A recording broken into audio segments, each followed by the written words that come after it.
Hello students, welcome to definite success पाठशाला। मैं रूपाली वर्मा आज लेकर आई हूँ हमारे क्लास 9th के प्यारे प्यारे बच्चों के लिए वीडियो। तो आज का ये वीडियो क्या है, देखिए हमने अपनी नई बुक शुरू करी, उसमें पहला चैप्टर हमने कंप्लीट कर दिया, जिसमें हमारा पहला चैप्टर था इस जल प्रलय में। अरे मैम, आपने सीधे चैप्टर बताना शुरू कर दिया।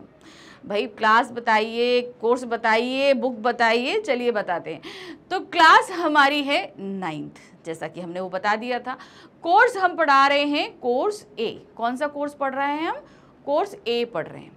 अब इस कोर्स ए में जो है हमारे पास बुक चलती हैं दो, क्षितिज भाग 1 और कृतिका भाग 1। तो हमने क्या किया, सबसे पहले जो हमारी बड़ी बुक थी वो हमने उठाई, वो थी हमारी क्षितिज भाग 1, जो 2 खंडों में विभक्त थी और पूरी बुक में 13 चैप्टर थे। हमने पूरी एक्सप्लेनेशन कर ली, एनसीईआरटी क्वेश्चंस कर लिए और प्रैक्टिस पेपर कर लिया, यानी कि पूरी बुक हमारी खत्म। ठीक, उसके बाद हमने अपनी दूसरी बुक उठाई कृतिका भाग 1, जिसमें हमने अपना पहला चैप्टर, क्योंकि इस पूरी बुक में मात्र 3 चैप्टर हैं, पहला चैप्टर हम कंप्लीट कर चुके हैं। अब हम आ चुके हैं अपनी दूसरी बुक पे। दूसरी बुक में जो दूसरी बुक आई है, दूसरा जो चैप्टर आया है वो कौन सा है? मेरे संग की औरतें। तो बुक है हमारी कृतिका भाग 1, चैप्टर नंबर 2 है मेरे संग की औरतें। ये एक संस्मरण विधा में लिखा गया पाठ है और इसे हमारे सामने जो प्रस्तुत किया है वो है मृदुला गर्ग जी ने। उनके साथ की जो औरतें रहीं, जिसमें उनकी दादी रहीं, नानी रहीं, माँ रहीं, उनकी बहनें रहीं, खुद हमके अपने व्यक्तित्व, इन सभी के बारे में काफ़ी खुलकर मृदुला गर्ग जी ने बताया है। अब इसे हम संस्मरण क्यों कह रहे हैं? देखिए, संस्मरण और आत्मकथा, इनमें फ़र्क होता है, क्योंकि आत्मकथा जो लिखी जाती है उसमें हम सारी चीज़ें, जो चीज़ें हमें अपने बचपन से लेकर अभी तक याद हैं, जो चीज़ें जिस सीक्वेंस में घटित हुई हैं, उन्हीं सीक्वेंस में लेखक खुद अपने बारे में लिखता है। अब आ जाते हैं संस्मरण में। संस्मरण क्या होता है? संस्मरण खुद अपनी यादों के बारे में लिख रहा है, लेकिन ये यादें सीक्वेंस में नहीं होती हैं। कभी वो अपनी माँ के बारे में बता रही हैं, कभी दादी के बारे में बता रही हैं, कभी वो अपनी नानी के बारे में बता रही हैं, कभी बहनों के बारे में। मतलब सीक्वेंस में चीज़ें जो घटित हो रही हैं वो उस तरीके से नहीं बताई गई। जो अच्छी अच्छी यादें होती हैं, जो कि कभी नियर बाय तो कभी बहुत पहले की घटित होती हैं, उन यादों को लेखिका जैसे जैसे याद कर रही थी उसे इस पाठ में इन्होंने मेंशन किया हुआ है। अच्छा, इस बुक में मैंने जैसे पहले ही बताया है कि इस बुक से जो भी क्वेश्चन आपसे एग्जाम में पूछे जाएंगे वो सिर्फ आपके सब्जेक्टिव यानी कि वर्णनात्मक प्रश्न होंगे। किसी भी तरह के एमसीक्यूज इस बुक से नहीं आते हैं, और जो क्वेश्चन पूछे जाते हैं वो दीर्घ उत्तरीय अर्थात लॉन्ग क्वेश्चन होते हैं, जो आते हैं आपके 3 मार्क्स के, और इनका आंसर देना होता है 50 to 60 वर्ड। और इस बुक से 3 से 4 क्वेश्चंस ही आते हैं, ज़्यादा नहीं आते। मात्र 3 चैप्टर हैं, तो मान के चलिए एक चैप्टर से एक क्वेश्चन तो डेफिनेटली आएगा ही आएगा, क्योंकि 3 ही चैप्टर हैं, तो 3 से 4 क्वेश्चन आएंगे, तो यानी कि हर चैप्टर से एक क्वेश्चन तो हो ही गया, किसी चैप्टर से 2 क्वेश्चन भी आ सकते हैं। तो इसलिए तीनों चैप्टर हमें पढ़ने हैं, इनके आंसर्स जो भी, अब चैप्टर आप देखो, क्वेश्चन ना जाने कहाँ से बनाए जा सकते हैं, बहुत सारे क्वेश्चंस बनाए जा सकते हैं।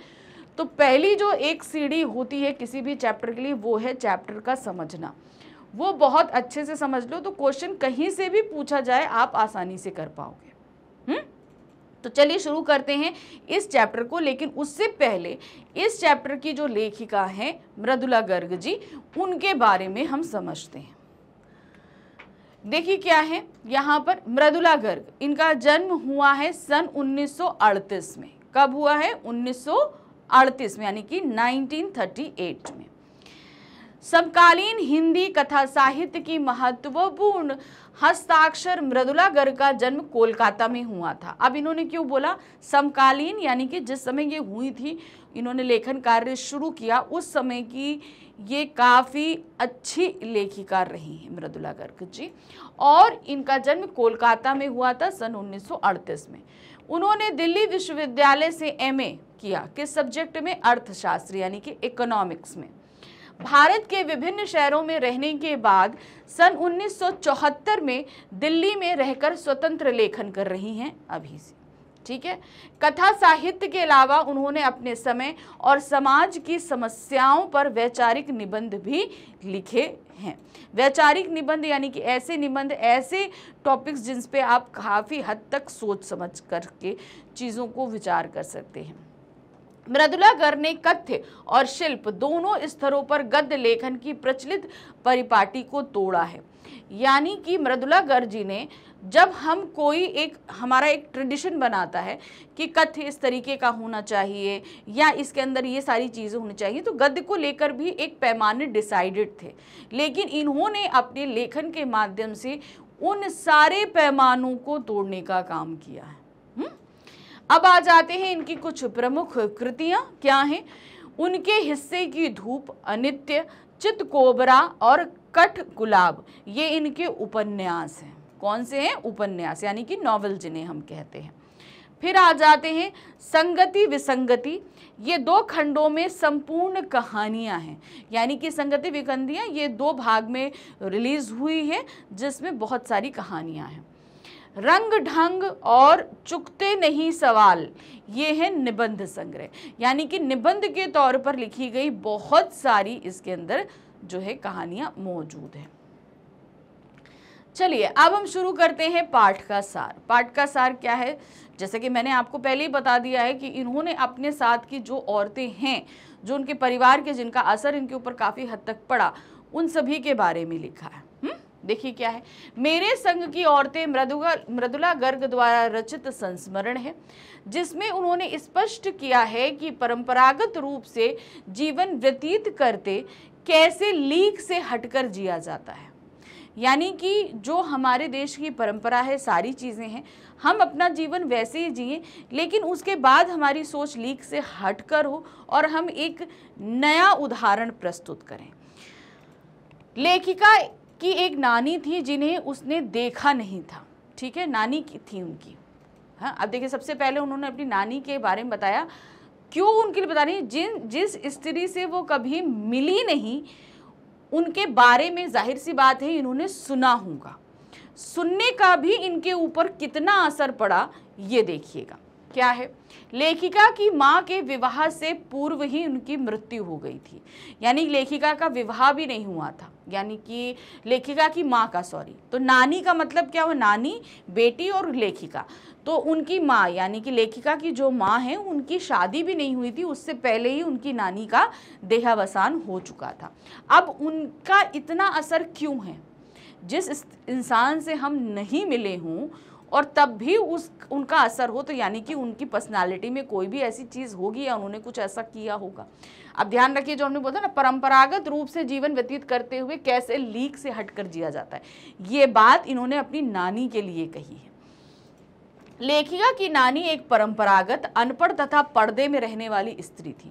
परंपरागत यानी कि ट्रेडिशन होता है, जैसे एक हाउसवाइफ होती हैं, अपने हस्बैंड की सारी बातों को मानना, घर की परंपराओं का पालन करना, बड़े बुजुर्गों की सेवा करना, घर संभालना, बच्चे संभालना, जो एक परंपराएं थी। पढ़ी लिखी नहीं थी नानी बिल्कुल भी, लेकिन साथ ही साथ वो पर्दे में भी रहती थी। कभी किसी पराये मर्द के सामने भी आती तो बहुत लंबा घूंघट करके आया करती थी। तो इस तरह की स्त्री थी इनकी नानी। तो फिर इनमें ऐसी क्या बात थी कि लेखिका ने उनके बारे में बताने की कोशिश करी? चलिए देखते हैं। नाना शादी के तुरंत बाद बैरिस्ट्री पढ़ने विलायत चले गए थे। तो समझ में आया, इनके नाना कौन थे? बैरिस्ट्री, यानी कि आप लॉ के लिए बोल सकते हो। उस समय बैरिस्ट्री पढ़ने यहाँ पे बहुत ज़्यादा अच्छी एजुकेशन नहीं थी, तो कहाँ जाया करते थे? बाहर, ख़ास तौर से लंदन का ज़्यादा असर था। तो चढ़ने के लिए चले गए। ये गए थे कैम्ब्रिज, आई थिंक, जो मुझे याद आ रहा है, इसमें मेंशन नहीं है, जो मैंने पढ़ा है, शायद ये कैम्ब्रिज गए थे, ठीक है। और लौट कर विलायती ढंग से जीवन जीने लगे थे, जबकि नानी अपने ढंग से ही जी रही थी। अब नाना जो है, उनकी शादी हुई, नाना नानी की शादी हुई, उसके बाद तुरंत ही जो ये चले गए। उसके बाद जब ये वहाँ से बैरिस्ट्री करके लौटे, तो इनके ऊपर पूरी विलायती रंग, मतलब रहन सहन, ढंग, हर एक चीज़ जो है इनकी विलायती हो चुकी थी। लेकिन नानी तो यहीं की रहने वाली थी, उनका जो एक परंपरागत ढंग था वो उसी तरीके से रह रही थी। उन्होंने अपनी पसंद नापसंद कभी भी अपने पति पर व्यक्त नहीं की, यानी कि मुझे ये पसंद है ये करो, मुझे ये चीज़ नापसंद है ऐसा नहीं करो, ऐसा कभी भी नानी ने नहीं किया। वो अपने तरीके से जीती रही और उनके पति अपनी तरीके से, यानी कि नाना अपनी तरीके से जीते रहे। जब नानी मरने वाली थी तो उन्हें अपनी 15 वर्षीय अविवाहिता बेटी की चिंता ने पर्दे का लिहाज छोड़ने पर विवश कर दिया। अब क्या था भाई, पति तो जो थे विलायती ढंग में लगे थे, तो जाहिर सी बात है वो अंग्रेज़ों के ज़्यादा अनुयायी थे, कि अंग्रेज़ी सरकार के ज़्यादा हिमायती थे।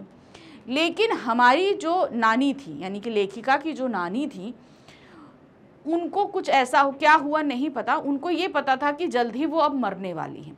तो इस कंडीशन में उनकी जो बेटी थी, यानी कि लेखिका की जो माँ थी, वो मात्र 15 वर्ष की थी।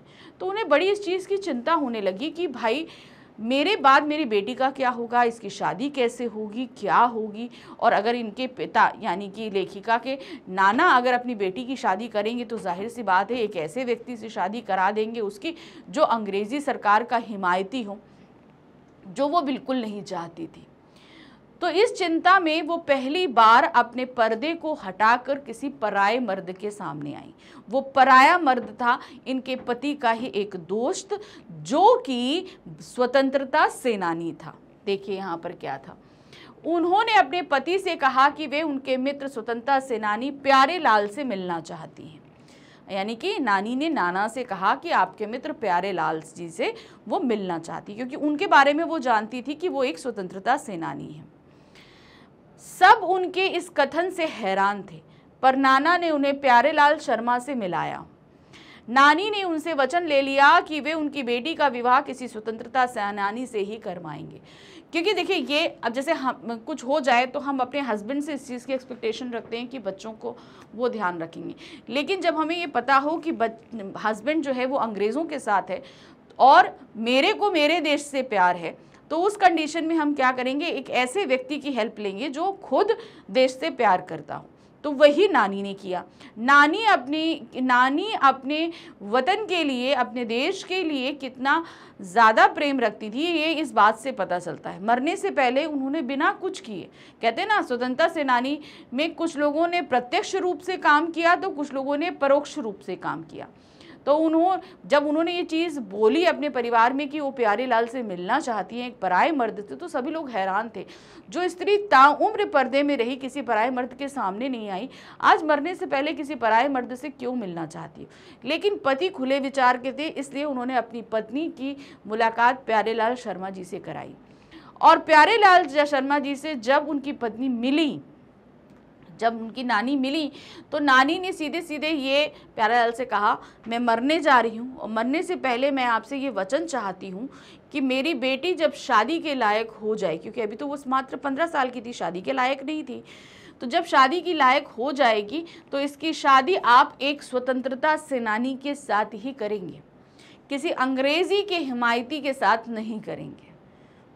ये वचन प्यारेलाल जी से उन्होंने लिया। तो इस तरीके से उनकी नानी की छाप मृदुला गर्ग पे क्यों पड़ी, क्योंकि जो स्त्री पूरे परंपरागत तौर पर जीती चली आई, उसने जब ये देखा कि उसके बच्चे के जीवन पर खतरा, मतलब भविष्य में खतरा आ सकता है और वो उस समय तक नहीं रहेगी, तो उन्होंने लीक से हटकर काम किया।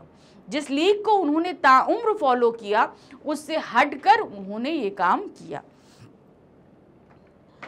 नानी की मृत्यु हो गई, ठीक है, फिर क्या, नानी की मृत्यु हो गई, परंतु लेखिका की मां का विवाह एक ऐसे पढ़े लिखे युवक से हुआ जिसे ICS की परीक्षा के लिए बैठने नहीं दिया गया था, क्योंकि वह स्वतंत्रता आंदोलन में भाग लेता था। अब देखिए यहाँ पर प्यारेलाल जी ने अपने वादा जो किया था वो निभाया, और उन्होंने जो है लेखिका की मां की शादी एक ऐसे व्यक्ति से करी जो एक स्वतंत्रता सेनानी था और अच्छा सा पढ़ा लिखा भी था, और वो ICS की परीक्षा में ICS की परीक्षा वो देने जा रहा था, लेकिन उसे अंग्रेज़ों ने वो परीक्षा इसलिए नहीं देने दी क्योंकि वो एक स्वतंत्रता सेनानी था। ठीक है, तो अब ये चीज़ भी देखिए मन में करता है, अंग्रेज़ों ने जो कार्य किया, लोगों के अंदर ये जो नफरत भरी, उसका सबसे बड़ा कारण यही था क्योंकि अंग्रेज़ों के नियम कायदे बहुत खराब थे। लेखिका की माँ बहुत ही कोमल तथा सुकुमारी महिला थी, क्योंकि वो जिस लाड प्यार से पली थी, उन्होंने कभी घर के काम नहीं किए, कुछ नहीं किया। बहुत ही मतलब कहते हैं ना, लाड प्यार से पला जो इंसान होता है, किसी तरह का कुछ नहीं, वो उस तरीके की थी। उन्हें पति के स्वतंत्रता सेनानी होने के कारण गांधी जी के आदर्शों का पालन करते हुए तथा सादा जीवन व्यतीत करते हुए खादी पहननी पड़ती थी। अब कहते ना कि एक व्यक्ति होता है कि अपनी विचारधारा को रखे। इनकी माताजी बहुत सीधी सादी थी, सादा जीवन। अब पति जो है वो स्वतंत्रता सेनानी थे, तो गांधी जी की विचारधाराओं को पालन करते हुए इन्हें खादी की साड़ी पहननी पड़ती थी। क्योंकि देखिए, याद विदेशी छोड़ने की बात गांधी जी ने कही थी ना, तो इसके रहते सभी ने विदेशी कपड़ों को हटा दिया था और उसके चलते खादी पहनते, तो इनकी माँ ने भी खादी की ही साड़ियाँ पहनी थी। ससुराल वालों की आर्थिक स्थिति अधिक सुदृढ़ नहीं थी, परंतु वो इसी बात से प्रसन्न थे कि उनके समधी पक्के साहब हैं। तो जहां पर इनकी माँ की शादी हुई, उस घर की आर्थिक स्थिति ज़्यादा अच्छी नहीं थी। देखिए, स्वतंत्रता सेनानी जो भी रहेगा, उनके घर की आर्थिक स्थितियां ज़्यादा अच्छी नहीं रहेंगी, और ये चीज़ उनके साथ भी थी। लेकिन समधी एक पक्के साहब थे, इस बात का उन सभी को गर्व था। पक्के साहब का मतलब भाई बैरिस्टर थे और अंग्रेज़ों के हिमायती थे, तो ये सारी चीज़ें थी। लेखिका की माँ की सुंदरता, नज़ाकत, गैर दुनियादारी, ईमानदारी का भी इस परिवार पर बहुत प्रभाव पड़ा। देखिए, वो ज़्यादातर किसी पचड़े में पड़ती नहीं थी, जैसे घर में होता है ना, बहुत सारे चौभो, बहुत सारी बातें करना, ये करना वो करना। उनकी सीधी सी बात की, एक तो वो सुंदर थी, बचपन से कोई काम धाम किया नहीं, कुछ नहीं, तो वो नज़ाकत भी उनके अंदर थी, कोमल भी थी। गैर दुनियादारी, यानी कि मैंने बोला ना कि ये जो रिश्तेदारों और इन सब की और आस पड़ोस की ये सारी चीज़ें जो होती ना, पचड़ेबाजी, वो उसमें नहीं पड़ती थी। तो वो दुनियादारी के कामों में शामिल नहीं होती थी। उनकी अपनी एक किताबों की दुनिया थी, वो उसमें रहती थी। ईमानदार बहुत थी, जो चीज़ जैसी वो वैसी ही है। इसी की वजह से घर में उनका प्रभाव, मतलब वो घर में ज़्यादा पार्टिसिपेट नहीं करती, घर के कामों में नहीं करती, चूज नहीं करती, लेकिन घर में उनका प्रभाव बहुत ज़्यादा था। क्योंकि घर में अगर किसी को कोई भी चीज़ के बारे में पूछना है, सलाह लेनी है, तो लेखिका के माँ के पास ही सब लोग आते और उनसे सारी सलाह, क्योंकि वो सब जानते थे कि ये बहुत अच्छी सलाह देंगी बिना किसी स्वार्थ के और ईमानदारी के साथ। देखिए क्या हुआ, उनसे कोई ठोस काम नहीं करवाया जाता था, क्योंकि भाई वो बहुत नाजुक टाइप की थी, तो बहुत सॉलिड वर्क या हार्ड वर्क्स उनसे नहीं कराए जाते थे। वे बच्चों की देखभाल, लाड प्यार आदि पर ध्यान नहीं देती थी। यानी लेखिका की माँ का इन सब पे भी ध्यान नहीं था। बच्चों की तरफ नहीं ध्यान देना, उनको प्यार नहीं करना, उनका कुछ काम नहीं करना, तथा बच्चों के लिए खाना भी नहीं पकाती थी। माँ कुछ नहीं कर रही है, देखिए। वे बीमार रहती थी, अक्सर क्या था, वो बीमार रहती थी। उन्हें पुस्तक पढ़ने, साहित्य चर्चा तथा संगीत सुनने में बहुत रुचि थी। तो मैंने कहा ना, उनका अपना एक संसार था, वो था किताबों का, साहित्य का, वो उसी संसार में रहती थी। घर की दुनियादारी, ये सारी चीज़ों में, इवन अपने बच्चों पर भी उनका कोई भी ध्यान नहीं था। परिवार वाले उन्हें कुछ नहीं कहते थे, क्योंकि साहबी परिवार से थी। यानी कि जिस लाड प्यार, जिस चीज़ से वो पली बड़ी थी, उन्होंने बचपन में ये कभी सारी चीज़ें की ही नहीं थी, इसलिए कोई भी उनसे कुछ इस तरह के काम करने के लिए कहता भी नहीं था। वे कभी झूठ नहीं बोलती थी और एक भी गोपनीय बात दूसरे से नहीं बताती थी। ये बात बहुत सही थी, झूठ कभी बोलना नहीं, उनसे जो चीज़ें आप पूछोगे वो एज इट इज़, जो सच है वही कहेंगी। और एक ही कोई भी अगर सीक्रेट बात उन्हें पता है, तो वो किसी दूसरे को जाकर वो सीक्रेट बातों को शेयर नहीं करती थी। ठीक है, अभी तक लेखिका ने 2 लोगों के बारे में बताया, एक नानी और दूसरी लेखिका की माँ। मेरे संग की औरतें हैं ना, तो जितने भी उनके साथ की जो औरतें रहीं, सभी में इन्हीं विशेषताओं के कारण उन्हें घर वालों से आदर मिलता था, बाहर वालों से मित्रता। वे लेखिका तथा अन्य बच्चों की भी मित्र थी। यानी कि माँ तो नहीं, माँ जैसे एक देखभाल करती है, परवरिश करती है, लेखिका की माँ ने वो कभी देखभाल, वो परवरिश तो नहीं करी, लेकिन हाँ, अपने बच्चों की मित्र वो बहुत अच्छी थी। तो इसी वजह से परिवार हो, बच्चे हों, उनकी अपनी एक अहमियत अलग ही बनी हुई थी। माँ के सारे काम लेखिका के पिता निभा देते थे। यानी कि माँ की जो भी रिस्पॉन्सिबिलिटीज़ होती हैं, जिस तरीके से एक माँ को जिम्मेदारियाँ निभानी चाहिए, वो सारा काम लेखिका के पिता करते थे। उनके पत्रों को भी घर में कोई नहीं खोलता था, यानी लेखिका के नाम जो पत्र आते थे वो कोई नहीं खोलता, सीधे लेखिका तक पहुंचाए जाते थे। घर में सबको अपना निजत्व बनाए रखने की पूरी छूट थी, यानी कि सबका अपना एक पर्सनल स्पेस था, सबको अपनी पर्सनल लाइफ जीने का पूरा पूरा हक था और कोई भी एक दूसरे की पर्सनल लाइफ में इंटरफेयर नहीं करता था, जिस कारण से वे 3 बहनें और छोटा भाई लेखन कार्य में लग सके। अब देखिए, अब यहाँ पर लेखिका अपने बारे में बताती हैं कि वो जो 3 बहनें रहीं आपस में, मृदुला गर्ग, उनकी 2 बहनें और एक भाई, अपने इसी प्राइवेट स्पेस की वजह से इन लोगों ने जो है लेखन कार्य के क्षेत्र में आने का निर्णय किया और उसमें बखूबी ये लोग आगे बढ़ते गए। परंपरा से हटकर जीने वाली लेखिका की परदादी भी थी। अब इन्होंने 2 पर्सनालिटी के बारे में बता दिया है, अब आ रही है वो तीसरी पर्सनालिटी, उनकी परदादी। ठीक है, उनका व्रत था कि यदि कभी उनके पास 2 से 3 धोतियां हो गई तो वे तीसरी धोती दान कर देती थी। होता है ना कि नहीं, हमारे पास बहुत अच्छी तरह की साड़ियाँ होनी चाहिए, सब कुछ होना चाहिए, नहीं, उनके पास 2 से 3 धोतियाँ हुई तो 1 धोती वो दान कर देती थी, ये चीज़ थी। मतलब जितनी ज़रूरत उतना सामान रखती, उसके अलावा जो और होता वो सब दान देती थी। अभी देखिए ये जो चीज़ है ना, हम लोगों ने एक काव्य में एक वो पढ़ा था, याद है, वाक, ललद्द का वाक। ठीक है, सम खाएगा तभी बनेगा संभावी। दान करेंगे तो अहंकारी, उपभोग करेंगे तो हम क्या होंगे, उपभोगी। अगर हम समभाव रखेंगे, यानी कि मेरे पास जितना है उसमें आधा खुद रखें और आधा दान दे दें, तभी हम बनेंगे संभावी। तो ये संभावी कौन है, इनकी परदादी, कि उनके पास अगर 3 धोती हुई तो उसमें से 1 वो दान कर देती थी। उन्होंने लेखिका की मां के पहली बार गर्भवती होने पर मंदिर में जाकर लड़की की कामना की, जबकि ये सब पहली संतान लड़का चाहते हैं। अब देखिए किस समय पहले की बात है, यानी कि आप स्वतंत्रता से पहले की बात समझ रहे हो, समझ गए ना।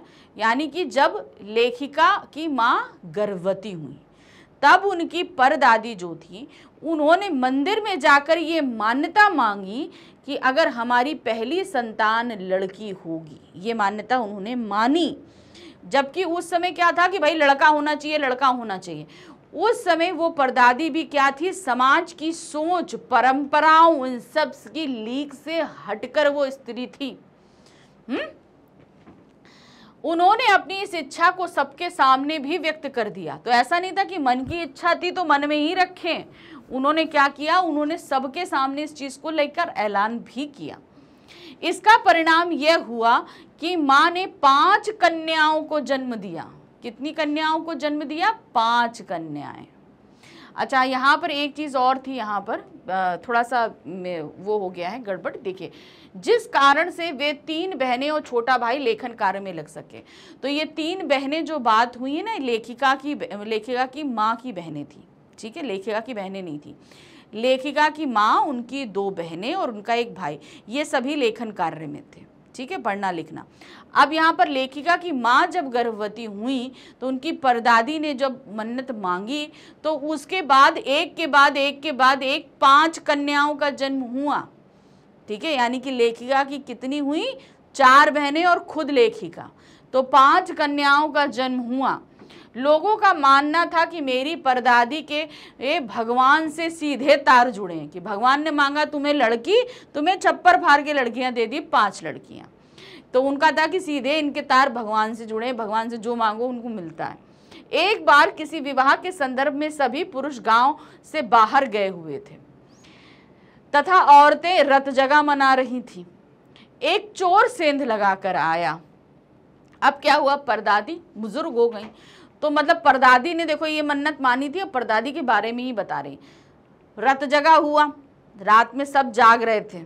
मतलब क्यों जाग रहे थे, क्योंकि घर के सभी जितने मर्द थे वो सब बाहर गए हुए थे।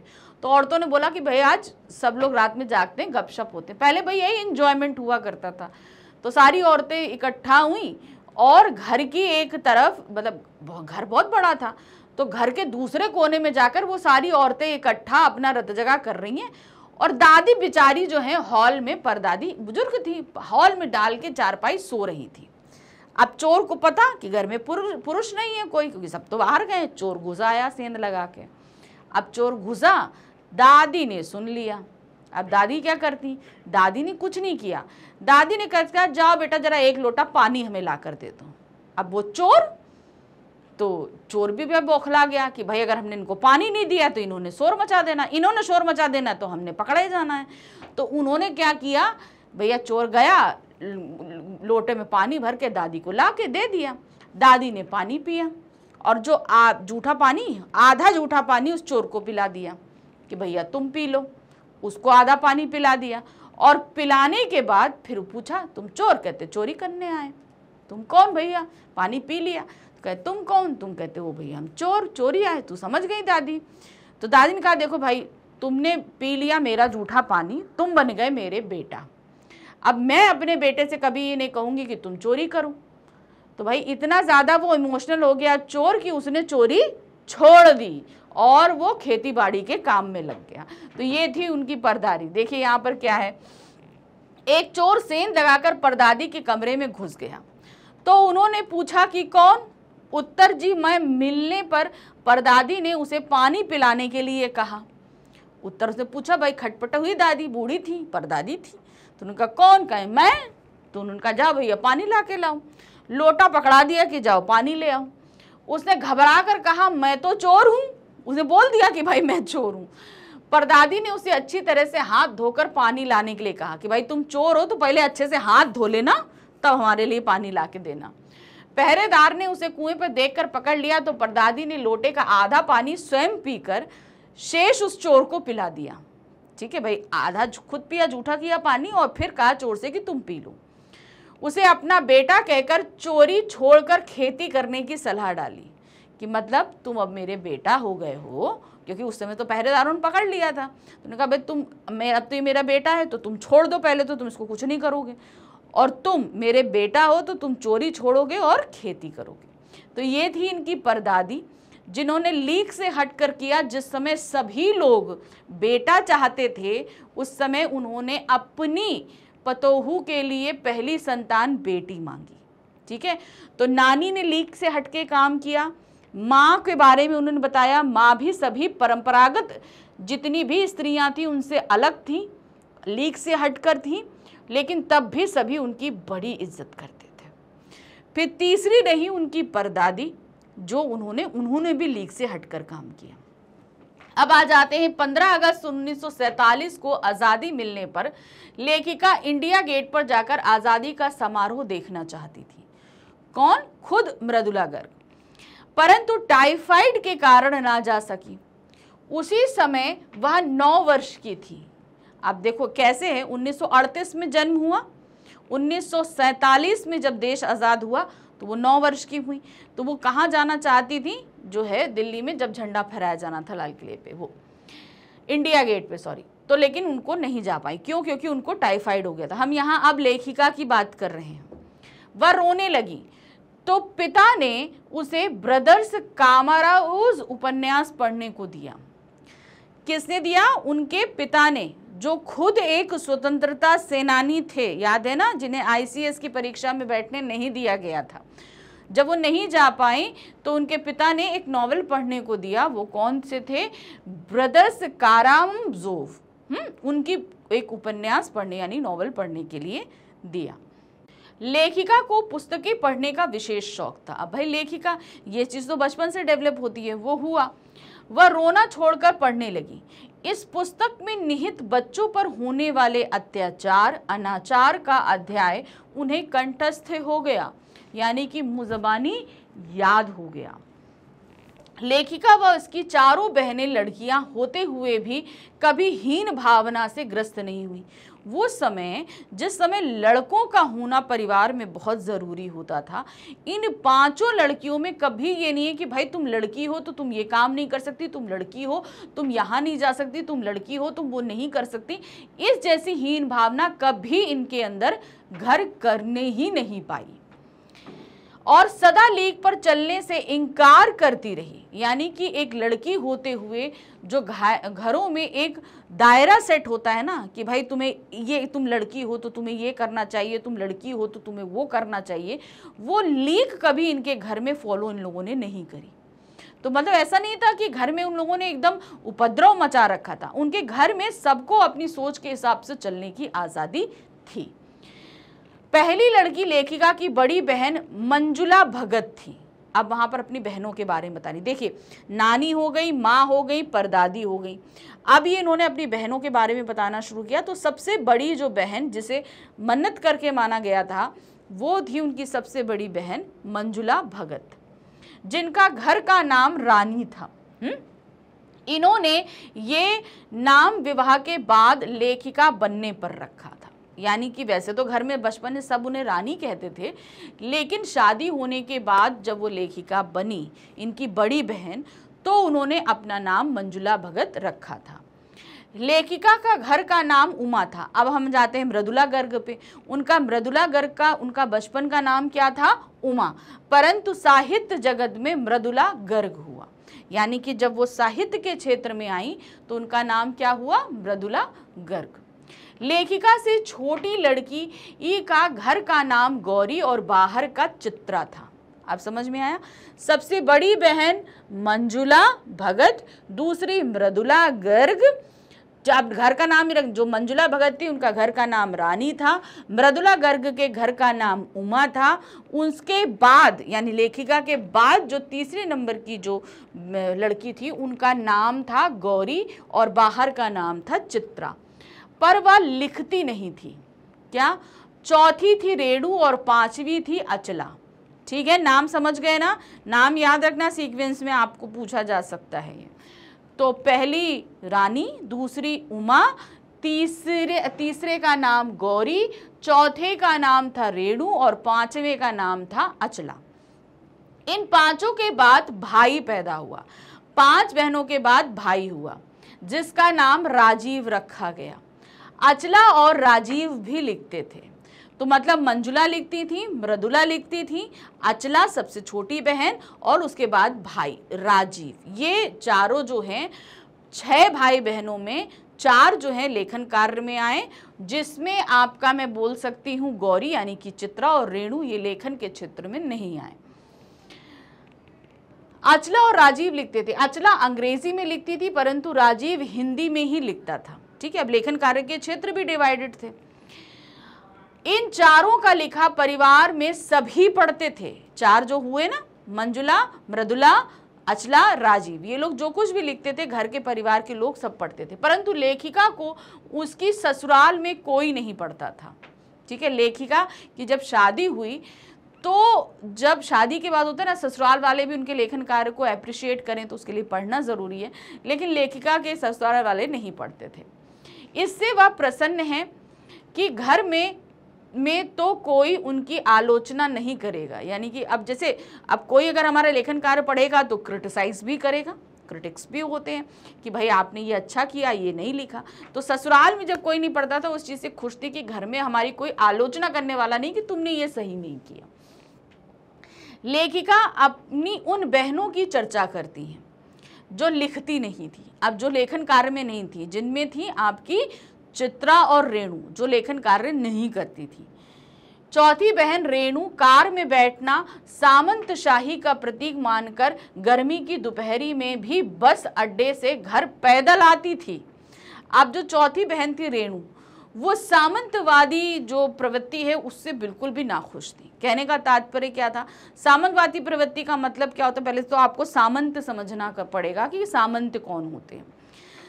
पहले हम लोगों के यहाँ राजाओं की सरकार थी, राजा चलाते थे सारा राजकाज सब कुछ, और कई राजा हुआ करते थे। अब एक राजा के अंडर बहुत सारे गांव होते थे। अब वो सब गांवों में जाकर तो अपनी शासन व्यवस्था नहीं देख सकता, तो वो कई सारे सामंत बना दिया करता था, और उन सामंतों को जैसे एक सामंत को 25 गांव दे दिए, दूसरे को 50 दे दिए। अब इस तरीके से सामंत बनाए जाते थे। अब इन सामंत के पास भी इतनी पावर और इतनी संपत्ति होती थी कि एक छोटे मोटे राजा जितना पावर और संपत्ति हुआ करती थी।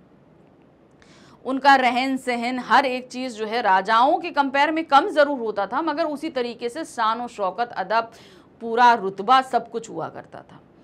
तो धीरे धीरे जब अंग्रेज आए तो ये सामंत अंग्रेजों के अंडर आ गए, क्योंकि राजाओं का शासन जब खत्म किया गया, राजाओं को भी अंग्रेजों ने अपने अंडर ले लिया, तो ये सामंत भी अंग्रेजों के अंदर आ गए। और अंग्रेजों के प्रभुत्व में आने के कारण क्या हुआ कि इनके अंदर जो है, सामंतों के अंदर जो है, अंग्रेजी परंपरा काफी हद तक घर कर गई। इसलिए जितने भी स्वतंत्रता सेनानी जो होते थे, अपने देश को जो पसंद करते थे, वो इस सामंतों को बिल्कुल भी पसंद नहीं करते थे, क्योंकि इनके अंदर वो अंग्रेजों का ही एक स्वरूप देखते थे। तो ये सामंतवादी प्रवृत्ति होती है, मतलब जहां पर जिनके पास बहुत ही शान और शौकत हो, जिनके पास प्रभुत्व हो और लोगों पर जो है राज करने की। तो रेणु के अंदर क्या था, रेणु जब स्कूल से घर आती थी तो उनके लिए गाड़ी भेजी जाती थी। वो गाड़ी में नहीं बैठती थी, वो भरी दोपहरी में स्कूल से घर पैदल चल के आती थी, क्योंकि उसे उस गाड़ी में बैठना अपनी बेइज्जती लगती थी। सामंतवादी प्रवृत्ति उन्हें पसंद नहीं थी। जबकि अचला गाड़ी में बैठकर आती थी। दूसरी जो उनकी बहन जो लेखिका थी, वो क्या थी, अचला, भाई दोनों बहनें पढ़ने जाती थी, रेणु और अचला। अचला तो गाड़ी में बैठ जाए, मगर रेणु क्या है, वो पूरा पैदल चल के आती थी। रेणु ने बचपन में एक बार चुनौती दिए जाने पर जनरल थिमैया को पत्र लिखकर उनका चित्र मंगवा लिया था, जो एक मोटर सवार फौजी उसे घर आकर दे गया था। अब कहते हैं ना, बच्चों से शर्त लगाओ, तो रेणु का प्रभुत्व बताते हैं वो कितनी जिद्दी थी।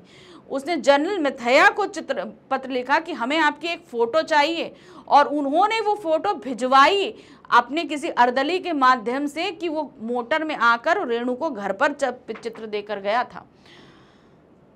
तब से आसपास के सभी बच्चे उसे मानने लगे थे। बच्चे जैसे ना शर्त लगाते, तुम ये करके दिखाओ, तुम्हें मान जाएंगे, तो उसी तरीके से रेणु के साथ किसी ने ऐसा जो है शर्त लगाई, और उन्होंने उस शर्त को पूरा करके दिखाया। तो जितने आसपास के बच्चे थे वो सब उनको मानने लगे थे कि हाँ भाई, आप में कोई बात जरूर है। उसे परीक्षा देना पसंद नहीं था, किसको, रेणु को। एग्जामिनेशन उन्हें अच्छे नहीं लगते थे। स्कूल कक्षाएं तो उसने पास कर ली, परंतु बीए की परीक्षा ना देने के लिए वह अड़ गई। स्कूल पास किया, लेकिन ग्रेजुएशन की परीक्षा वो देने के लिए तैयार नहीं हुई। उसका मानना था कि बीए करने से क्या लाभ, उसे नौकरी व समाज में सम्मान पाने के लिए तर्क भी बीए करने के लिए प्रभावित ना कर सके, तो पिता की खुशी के लिए उसने बीए पास किया। यानी कि उसने मना कर दिया कि भाई हम बीए नहीं करेंगे। तो बहुत सारे लोगों ने तर्क दिया कि भाई समाज में अपनी एक रेपुटेशन आपको बनानी है, आगे अपना भविष्य बनाना है, बीए करो। लोगों ने बहुत सारे जो रीज़न दिए कि भाई तुमको बीए कर लेना चाहिए, लेकिन उसने किसी की बात नहीं मानी। वो अड़ी रही कि मुझे बीए नहीं करना, तो नहीं किया।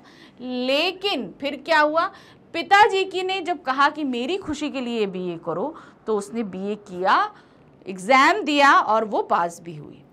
सच बोलने में तो वह माँ से भी आगे थी। रेणु यानी कि जो सच, यानी कि वो माँ से भी ज़्यादा सच बोलती थी। किसी की भेंट भी उसे अच्छी नहीं लगती थी। कोई अगर उसे कुछ दे तो उसमें नुक्स निकाले, ये नहीं, ये ऐसा नहीं, ऐसा होना चाहिए, उस तरीके की थी। यदि कोई उसे इत्र भेंट करता तो वो कहती मुझे नहीं चाहिए, क्योंकि मैं तो रोज नहाती हूँ। मतलब कोई तुम्हें कुछ कहे तो उसे वो सारी चीज़ें नहीं चाहिए थी। लेखिका की तीसरे नंबर की बहन चित्रा, अभी हम बात कर रहे थे रेणु के बारे में जो चौथी नंबर की थी, अब हम तीसरे नंबर की बहन के बारे में बात कर रहे हैं, चित्रा के बारे में। वह स्वयं पढ़ने के स्थान पर दूसरों को पढ़ाने में अधिक रुचि रखती थी। यानी कि खुद हमें नहीं पढ़ना है, लेकिन दूसरों को पढ़ाने में उसे ज़्यादा इंटरेस्ट था। इसी कारण उसे परीक्षा में कम अंक मिलते थे। उसे स्वयं एक लड़के को पसंद करके अपने विवाह का निर्णय भी ले लिया था। मतलब वो भी अपने आप में, अपने स्पेस में जीने वाली लड़की थी। उसने अपने लिए लड़का खुद पसंद किया और ऐलान भी कर दिया कि मैं इससे शादी करूंगी। जबकि उस लड़के और लड़के के माता पिता तथा लेखिका के माता पिता को यह पता ही नहीं था। भाई अगर हम किसी से शादी करना चाहते हैं तो जिससे शादी कर रहे हैं उससे तो हमें बात करनी चाहिए। उसने पहले ही लड़के को पसंद किया, चित्रा ने, कि भाई मुझे लड़का पसंद है। उसने ऐलान कर दिया कि मैं इसी से शादी करूंगा। बेचारे ना लड़के को पता है, ना लड़के के माँ बाप को पता है, ना चित्रा के माँ बाप को पता है, किसी को पता नहीं है। बस उसे पता है, उसे पसंद है, तो उसने अपनी तरफ से ऐलान कर दिया कि मैंने तो इसी से शादी करनी है। अब क्या हुआ, उसने उस लड़के को पहली मुलाकात में ही अपना निर्णय बता दिया था। उसने बता दिया कि तुम मुझे पसंद हो, मैं तुमसे शादी करूंगी। और वह उससे विवाह करने के लिए तैयार भी हो गया। मतलब वो खुद इससे इतना इम्प्रेस हुआ कि वो खुद भी तैयार हो गया कि ठीक है चलो मैं तुमसे शादी कर लूंगा। लेखिका की सबसे छोटी बहन अचला ने पिता के कथा अनुसार अर्थशास्त्र, पत्रकारिता आदि की पढ़ाई करके उनकी इच्छा के अनुरूप ही विवाह किया। तो सबसे छोटी बहन यानी कि 5वीं बहन जो थी वो थी अचला। पिताजी के अनुसार जो पिताजी ने कहा उस हिसाब से उसने पढ़ाई करी और जहां उन्होंने कहा वहां उन्होंने शादी भी करी। वह भी परंपरा के अनुसार ना चलकर 30 वर्ष की होते ही लिखने लग गई थी। ठीक है, मतलब पहले नहीं लिखी, बाद में लिखने लग गई। उन सब बहनों में एक बात एक सी रही कि उन सब ने घर परिवार परंपरागत रूप से ना चलाते हुए भी परिवार को तोड़ा नहीं। कहने का मतलब क्या है, घर के अंदर जो एक परंपराएं होती हैं, जो चीज़ें मान्यता होती हैं, वो उन्होंने कभी मानी नहीं, लेकिन कभी भी घर को नहीं तोड़ा उन्होंने। घर में जो चीज़ें जिस तरीके से मानी जाती हैं उन्होंने उसी तरीके से माना, चीज़ों को किया, सब कुछ ठीक है, लेकिन कभी तोड़ने की कोशिश नहीं करी कि घर में उनकी वजह से कोई लड़ाई झगड़ा या कुछ ऐसा हो, कुछ नहीं।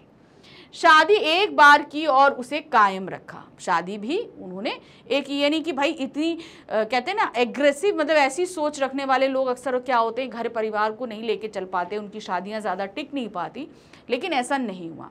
सभी बहनों ने एक एक शादी करी और उसे आखिरी तक निभाया भी।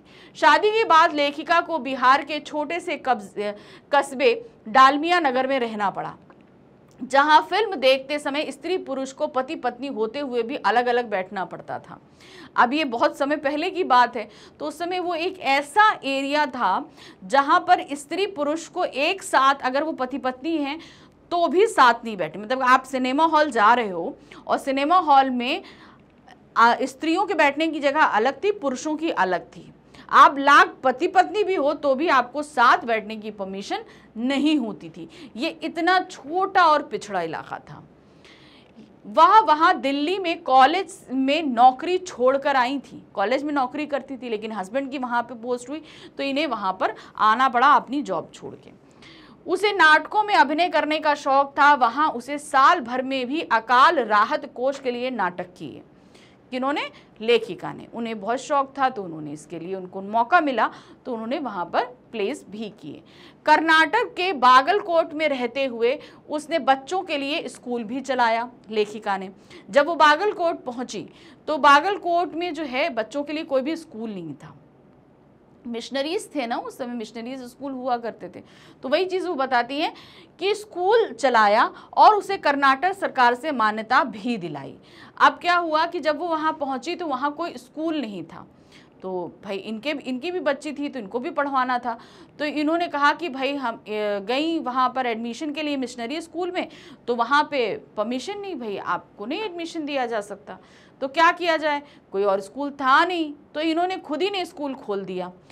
फिर उसके बाद खोला भी, फिर कर्नाटक जो सरकार से उसे मान्यता भी दिलाई, बागलकोट की जो सरकार थी उससे मान्यता भी दिलाई उस स्कूल को।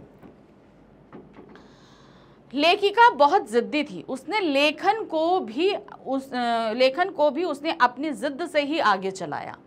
ठीक है, कहते हैं ना एक जो स्टबन लोग होते हैं ना, वो अगर किसी चीज़ को ठान ले तो वो चीज़ करनी है। तो वो इतना स्टबन यानी कि जिद्दी जो थी हमारी लेखिका थी।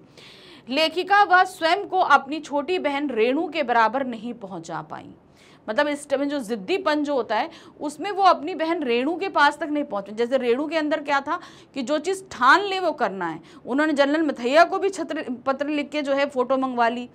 इतना पैदल चलती थी वो, इतनी गर्मी में भी कार में नहीं बैठना, तो वो उनकी एक जिद्द थी। लेकिन इतना जिद्दी हमारी लेखिका नहीं थी, रेणु को पछाड़ नहीं पाई। मतलब जिद्दपन में वो रेणु को नहीं पछाड़ पाई।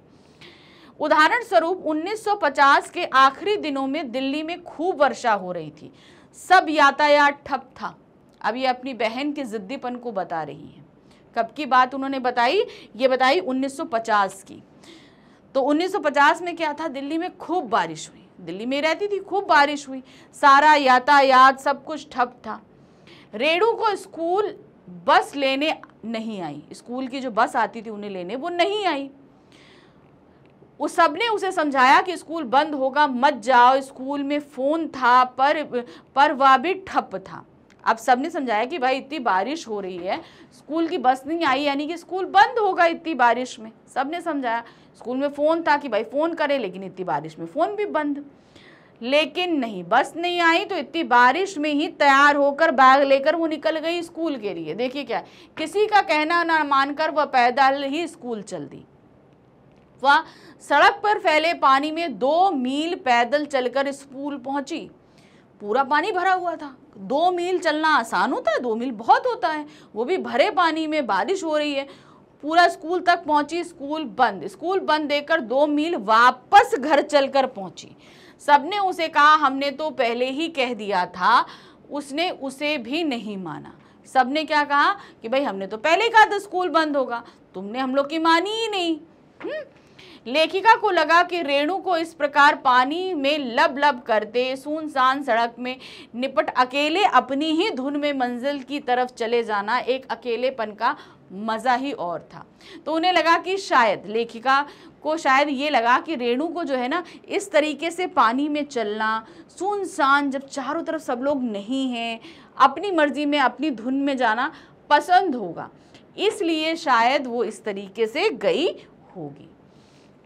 तो समझे ना। देखिए उन्होंने कितने सारे लोगों के बारे में मतलब उनके साथ की जितनी भी औरतें रहीं उन सभी के बारे में लेखिका ने काफी खुलकर बताया है।